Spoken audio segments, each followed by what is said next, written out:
Hello everyone, welcome back to my channel. तो यहाँ पे हम देखेंगे हमें 6 जुलाई के द हिंदू के एनालिसिस में क्या क्या पढ़ना है। तो चलिए स्टार्ट करते हैं। यहाँ पे एक बात हो रही है, चूज़ अ न्यू। देखो, यहाँ पे बात की जा रही है क्रिएटिव इकोनॉमी के बारे में। तो इंडियाज़ क्रिएटिव इकोनॉमी की यहाँ बात करी जा रही है। तो हम देखेंगे इसमें क्रिएटिव इकोनॉमी क्या है। इसमें कहा जा रहा है digital platform and technology have enabled India's artist and artisans to reach wider audience. However, they face challenges that are related to economic sustainability, market access and digital device, crime in artwork and preservation. तो जो ये creative economy है, creative economy is one of the youngest and fastest growing sector.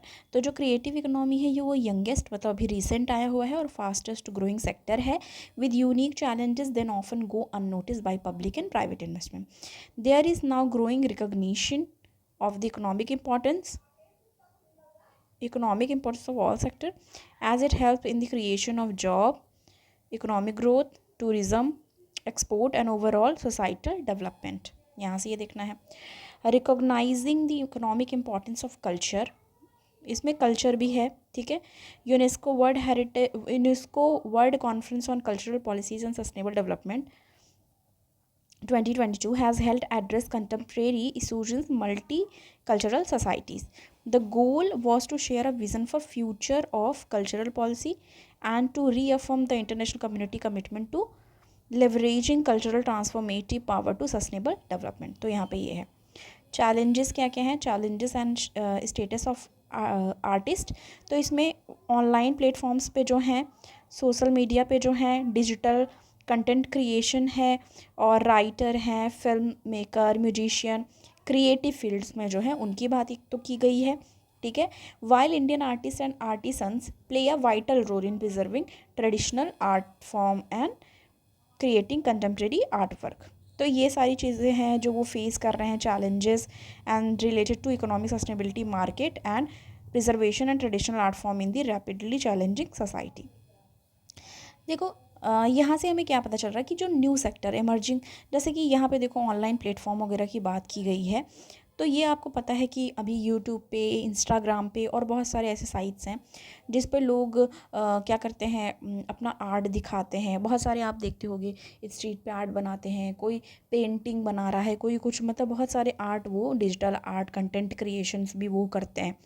इसमें ये कहा जा रहा है a collaborative model can help meet challenges face by creative economy and promote economic contribution of culture.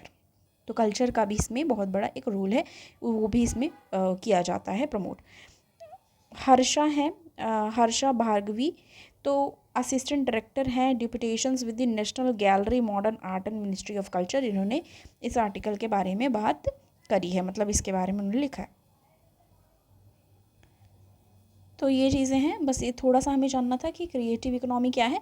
तो आजकल जो चल रहा है उसी को बोल रहे हैं, उसी को टर्म दिया गया है इंडियन क्रिएटिव इकोनॉमी. तो ये जैसे अगर कहीं पे भी आए तो ऐसा ना हो हमारे लिए कि हमको पता नहीं है. नेक्स्ट हम देखेंगे, यहाँ पे हमारा एक है जपरोजिया न्यूक्लियर पावर प्लांट से रिलेटेड आया है. तो इसके बारे में भी हमको थोड़ा सा यहाँ से देखना है. The risk of Zaporizhzhia nuclear plant के बारे में देखेंगे. तो देखो, इसमें समरी में हम देखेंगे क्या बात की जा रही है. इसमें है no nuclear power plant in the world build to withstand war. The Zaporizhzhia nuclear जो ये पार्क है, सॉरी प्लांट है, न्यूक्लियर पावर प्लांट, ठीक है. तो याद रखना है एनपीपी यानी कि न्यूक्लियर पावर प्लांट की बात यहाँ पे हो रही है. Was taken over by Russian forces in May 2022. तो उसी, अब आपको इसमें क्या जानना है, इसमें आपको पूरी स्टोरी जानने की ज़रूरत नहीं है. यहाँ से हमें जानना है व्हाट इज़ रिएक्टर डिज़ाइन. ये तो दिया है यहाँ पे टाइटल, पर हमें जानना क्या है यहाँ से, हमें ये जानना है जो जपोर्जिया न्यूक्लियर पावर प्लांट है वो कहाँ पे है. ये लोकेट करता है south west of Zaporizhzhia city along Dnieper river. तो आपको दो चीज़ यहाँ से याद रखनी है. एक तो आपको यहाँ ये याद रखनी है कि ये नाइपर जो रिवर है उसके बारे में आपको याद रखना है, ठीक है, पहली चीज़. दूसरी चीज़ ये है कहाँ, ये याद रखना है. ये चीज़ें यहाँ पे बताई गई हैं, ठीक है. What is the risk of Zaporizhzhia. तो ये सारी चीज़ देखो, हमको इसमें क्या जाननी है, प्लेसेस इन न्यूज़ करके आता है ना, तो प्लेसेस इन न्यूज़ है, इसके लिए हमें जाननी है। न्यूक्लियर पावर प्लांट के लिए बात हुई है इसमें, और ये कहाँ पे है, यूक्रेन में। ठीक है, तो पहला तो रिवर के बारे में जानना है, और ये जो प्लेस है वो कहाँ पे है, यूक्रेन में। दो चीज़ यहाँ से हमको जाननी है। नेक्स्ट आ जाएंगे हम, नेक्स्ट देखेंगे हमें और कौन सा पढ़ना है। ये देखो हमें पढ़ना है ईरान इंडक्शंस इन संघाई कोऑपरेशन ऑर्गेनाइजेशन, SCO की बात यहाँ पे हो रही है। SCO के बारे में हम देखेंगे यहाँ पे। तो देखो यहाँ पे पहले समरी में क्या दिया हुआ है, SCO वॉज बिल्ट ऑन संघाई 5। पहले कैसे बना, ये संघाई 5 बना। उसके बाद क्या हुआ, जो संघाई 5 बना तो उसमें कौन कौन सी कंट्रीज़ थी, Russia, China, Kazakhstan, Kyrgyzstan and Tajikistan. ठीक है, तो ये 5 थी जब ये क्या था, संघाई 5 था। संघाई 5 में ये 5 कंट्रीज़ थी, Russia, China, Kazakhstan, Kyrgyzstan and Tajikistan. Depicted the fact that India accuse Pakistan perpetrating cross border terrorism. तो आपको पता है क्रॉस बॉर्डर टेररिज्म जो पाकिस्तान की तरफ से हुआ at every other forum at SCO। India and Pakistan arm force take part in military and anti terror exercise together. तो वो सब जो एक्सरसाइज और वगैरह होती थी वो तो यहाँ पे है, पर हमें यहाँ पे मेनली SCO के बारे में जानना है। अब यहाँ से हम पूरी चीज़ें देखेंगे। देखो Iran join SCO as its 9th member, leader of SCO as virtual summit chaired by Indian Prime Minister Narendra Modi. On July 4, stressed that the formation of more representative and multipolar world is the global interest. तो Iran new member है बना, उसकी बात यहाँ पे हो रही है। वर्चुअल समिट हुई, प्राइम मिनिस्टर नरेंद्र मोदी मौजूद थे। What is SCO? अब SCO के बारे में पूरी जानकारी हमको यहाँ से लेनी है। SCO वॉज बिल्ड ऑन संघाई 5। ये हमने ऑलरेडी देखा कि पहले संघाई 5 बना, उसमें Russia, China, Kazakhstan, Kyrgyzstan and Tajikistan थे, which had come together in the post Soviet era. कब आए, 1996 में। In order to work on regional security. अब देखो जैसे आपको डेट याद करनी हो तो आप कैसे याद करोगे, जैसे 1996 है, आपके भाई बहन का बर्थडे हो, आपके किसी की एनिवर्सरी हो, किसी का कुछ भी हो, तो उससे रिलेट करके आपको डेट थोड़ी बहुत, सारे की नहीं याद करनी होती है। जैसे कोई ऑर्गेनाइजेशन है या कोई इंपॉर्टेंट है उसकी बस आपको याद करनी होती है। ठीक है, okay. In order to work on regional security, reduction of border troops, terrorism. अब 2001 में क्या हुआ, Shanghai 5 inducted Uzbekistan into group and name its SCO। देखो यहाँ से क्या हुआ, पहले संघाई 5 था तो उसमें Russia, China, Kazakhstan, Kyrgyzstan and Tajikistan थे। उसके बाद 2001 में संघाई 5 में उज्बेकिस्तान ऐड हुआ, उसके बाद नाम हो गया SCO, Shanghai cooperation organisation. Okay, अब इसमें क्या कहा जा रहा है, organisation has 2 permanent bodies, 2 permanent body है इसकी, ये लाइन यहाँ से याद रखनी है, इंपॉर्टेंट है।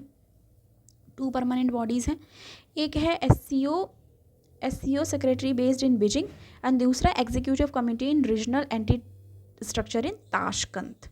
ताशकंद का एक अलग ही आपको पता है क्या क्या महत्व है, क्या क्या इसके बारे में बहुत पढ़ना पड़ता है, तो इसमें ये से आपको याद रखना है। यहाँ पे मेन गोल क्या है SCO का, main goal of the SCO ये देखेंगे। SCO describe the main goal as a strengthening mutual trust को स्ट्रेंथन करना and neighbourliness among the member state, promoting their effective cooperation in politics, trade, economy, research, technology and culture.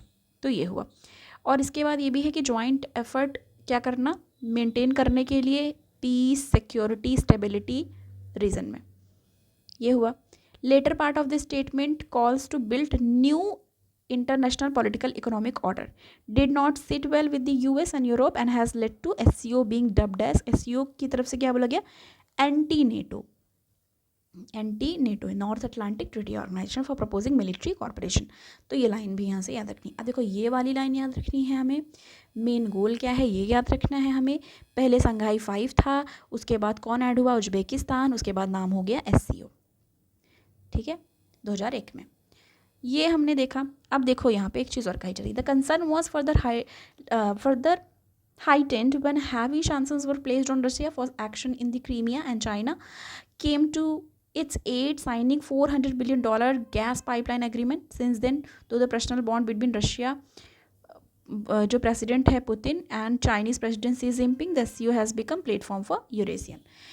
तो देखो मतलब ये हुआ कि उधर से वेस्ट की तरफ से सैंक्शन लगाए गए रशिया पे, फिर भी चाइना ने उसके साथ डील साइन किया, तो एक तरीके से उनकी रशिया और चाइना के रिलेशनशिप बेटर हुए इससे।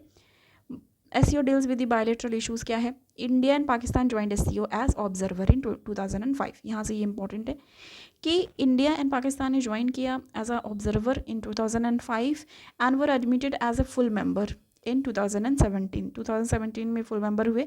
Since 2014 India and Pakistan have cut all ties, cut कर दिया सारे बात, ट्रेड, सारी चीज़ें।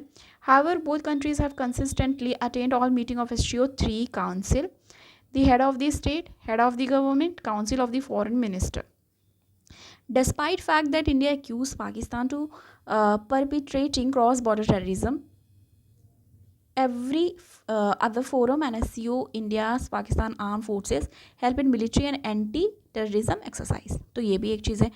अब यहाँ से एक लाइन है, not only Pakistan, the SCO has facilitated talk between India and China on the line of actual control. Border issue जब हुआ था LAC पे, उसके टाइम पे भी। ईरान का इंडक्शन, ये इंपॉर्टेंट है क्योंकि इसी के लिए आज न्यूज़ ये आई हुई है। Iran induction significant. देखो, while the SCO original goal focused on more stability and security, पहला मेन फोकस इनका था। रिसेंट क्या हुआ, declaration has put the focus squarely on connectivity with the region, connectivity पे फोकस करे जाने लगा। For India that has build connectivity strategy through Iran Chabahar port, तो ईरान का छाबार पोर्ट है वो एक तरीके से सिग्निफिकेंट है। This is the important fact, where it operate a terminal and through the international north south transport corridor access मिले वहाँ पे, and that's go through Iran and central Asia to Russia, जिससे वहाँ पे जाया जा सके ईरान के through central Asia to Russia. The entrance of Iran in SCO is important milestone, ये एक इंपॉर्टेंट माइलस्टोन है। To begin with the Iran's presence ensure support for New Delhi moves to circumvent land based trade through Pakistan which has block transit trade for India. एक तो ये है। Uzbekistan prime minister ने क्या कहा, central Asian state that are double land lock, जो भी central Asian state हैं जो डबल लैंड लॉक्ड हैं, will seeks to build a multi modal trade route, तो मल्टी मोडल ट्रेड रूट बनेगा via Afghanistan to port in both Pakistan और Iran. ये भी है, इसमें ये भी है, इट ऑल्सो अलाउ इंडिया, वो अलाउ करेंगे इंडिया को कंडक्ट कर सकते हैं trade region while staying out of the China's belt and road initiative. BRI से अलग होने के बावजूद भी इंडिया भी ट्रेड अपना कर सकती है, ये भी बात हुई, यूज़ कर सकती है, तो ये भी यहाँ पे कहा गया है। एक चीज़ और यहाँ पे है, देखो द इंडक्शन ऑफ, देखो ईरान ऐड हो रहा है, historically close partner of India का क्लोज पार्टनर रहा है, that also suffered from terrorism emanating from Pakistan and Afghanistan, वो भी परेशान है। Will bolster India's push for end to terror safe haven, तो जो इंडिया चाहती है कि टेरर जो अटैक्स वगैरह हैं ये सब कम हो, तो उसमें वो भी कहीं ना कहीं उसकी भी वो है, रजामंदी है। वेयर द गवर्नमेंट में find some unease in the more vocal support for Iran in the fact that SCO is increasingly seen as anti west forum, तो इसको कैसे देखा जा रहा है SCO को, anti west forum, and Iran like Russia is under severe sanction. In addition US has accused Iran to applying weapons to Russia, अब ये अक्यूज़ किया गया यूएस की तरफ से कि ईरान सप्लाई कर रही है, Iran of supplying weapons to Russia, Iran weapon supply करी रशिया को। An expected induction of Belarus next year will only strengthen this image of SCO even as India strengthening tie with Quad making Indian balancing act more difficult, उसकी वजह से क्या हो रहा है, balance करना बहुत ज़्यादा डिफिकल्ट हो रहा है। तो हमने पूरा यहाँ पे आर्टिकल देखा क्योंकि ये बहुत ही ज़्यादा ये इंपॉर्टेंट है, एक एक लाइन इंपॉर्टेंट थी इसलिए पूरा देखना पड़ा हमें। नेक्स्ट देखेंगे, नेक्स्ट आ जाएंगे, एक यहाँ पे देखो ये भी आया हुआ है, gender in physics meet in Mumbai from July 10। इसमें क्या कहा जा रहा है, 8th edition of international conference on women in physics will be the first organised in India on July 10 to 14। तो यहाँ पे ऑर्गेनाइज होगा 8th एडिशन। इसमें कहा जा रहा है the conference is an event of international union pure and applied physics के ऊपर है। It was first held in 2002 in France. तो ये कब हुआ था पहली बार, 2002 में फ्रांस में। किस चीज़ को एड्रेस करने के लिए हुआ था, gender imbalance in physics education and research world wide.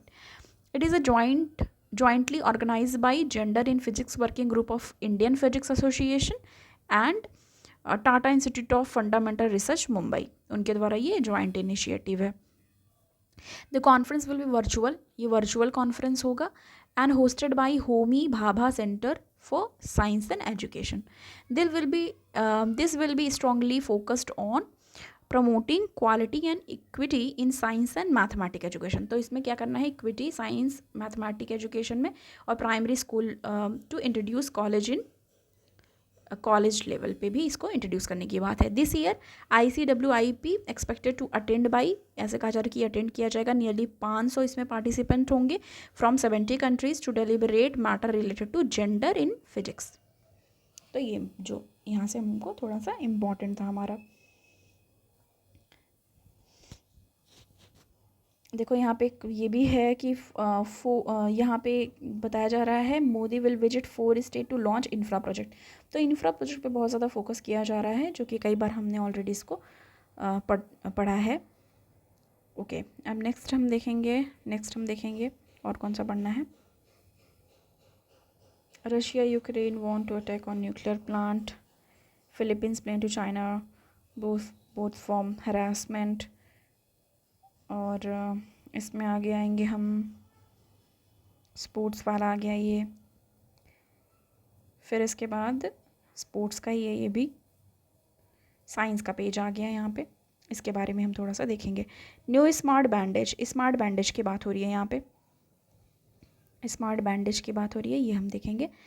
Smart bandage raise the bar for treating chronic wound. Chronic wound जो है मतलब घाव है, उसको भरने के लिए एक स्मार्ट बैंडेज बनाया गया है. तो उसके बारे में यहाँ पे हमको देखना है. ठीक है, ओके. देखते हैं क्या क्या बातें यहाँ पे हुई हैं. Remember when you fell off a bicycle and go hurt, मतलब एक स्टोरी बता रहे हैं कि आपको चोट लग जाती थी, क्या क्या होता था. वॉट इज स्मार्ट बैंडेज क्या है. Chronic non healing wound affect tens of million of the people around the world and cause struggling financial burden.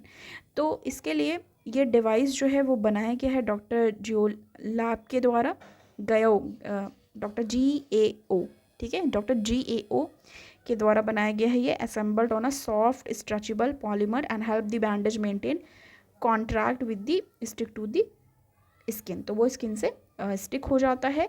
The bioelectronic system consist of biosensor. इसमें biosensors लगे होते हैं, जिससे क्या होता है that monitor biomarkers in the wound.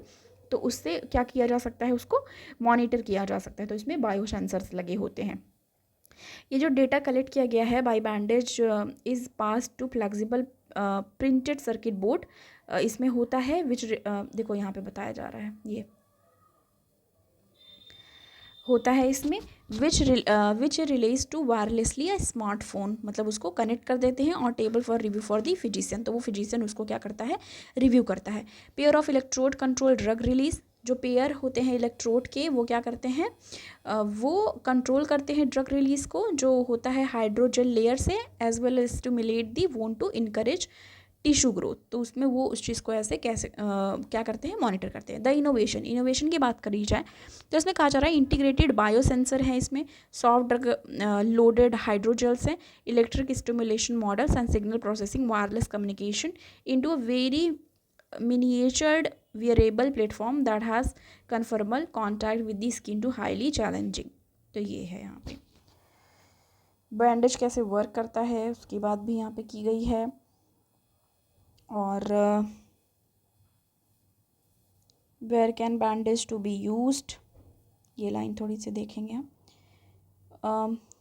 Where can be bandage to be used, तो इसमें क्या बताया जा रहा है, this is the practical to use in corporate clinical setting, ऐसा कह रहे हैं. और it is a general surgeons 10%, मतलब बता रहे हैं कि कहाँ पे यूज़ करते हैं. What is the bandage, pros and cons, सब हुआ है. पर हमें अगर आएगा क्वेश्चन तो प्रीलिम्स में आएगा और वो भी पूछेगा स्मार्ट बैंडेज क्या है. तो हमें जो यहाँ से देखा कि क्रॉनिक वोंड है और कैसे ये काम करती है, इसमें बायो सेंसर्स लगे होते हैं, इसको कनेक्ट किया जाता है डिवाइस के साथ और उसको मॉनिटर करते हैं, ये जानना है. यहाँ से एक और आया हुआ है, इसमें से है observing gravitational wave critical to study the cosmos. तो ग्रेविटेशनल वेव्स की बात यहाँ पे हो रही है, ये भी हम थोड़ा सा देखेंगे। Last week, scientists reported evidence that universe is constantly flooding with the low frequency gravitational wave. तो लो फ्रिक्वेंसी ग्रेविटेशनल वेव से किस तरीके से क्या हो रही है, लो फ्रिक्वेंसी वेव ज़्यादा मतलब वहाँ पे देखने को मिल रहा है, ठीक है, यूनिवर्स में। यहाँ पे कहा जा रहा है अल्बर्ट आइंस्टाइन जी जो हैं, अल्बर्ट आइंस्टीन जी की जो थ्योरी है, relativity predicted the existence of gravitational wave more than century ago but phenomena was only directly observed in 2016। तो उसको ऑब्जर्व कब किया गया, 2016 में, जो अल्बर्ट आइंस्टीन की थ्योरी थी रिलेटिविटी की, उसकी बात यहाँ पे की जा रही है।